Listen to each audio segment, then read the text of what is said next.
সাবেক প্রধানমন্ত্রী ও BNP chairperson Begum Khaleda জিয়ার রাষ্ট্রীয় মর্যাদায় দাফন কার্য সম্পন্ন উপলক্ষে ঢাকা শহরের কলেজ গেট মোড়, আইডিবি ভবন মোড় ও বিজয় সরণি এলাকায় সকাল ৮টা থেকে যানবাহন চলাচল সীমিত থাকবে বলে জানিয়েছে আইএসপিআর।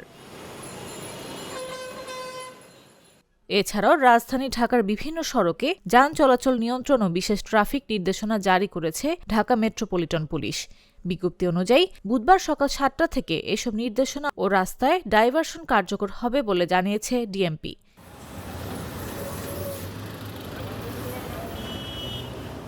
জানাজার সময় রাপা প্লাজা থেকে গণভবন ক্রসিং, ফার্মগেট থেকে মানিক মিয়া এভিনিউ পশ্চিম প্রান্ত আড়ং পর্যন্ত, বিজয় সরণি ক্রসিং থেকে লেক রোড হয়ে গণভবন ক্রসিং এবং উড়োজাহাজ ক্রসিং হয়ে খেজুরবাগান ক্রসিং হয়ে ফার্মগেট পুলিশ বক্স পর্যন্ত রাস্তা বন্ধ থাকবে।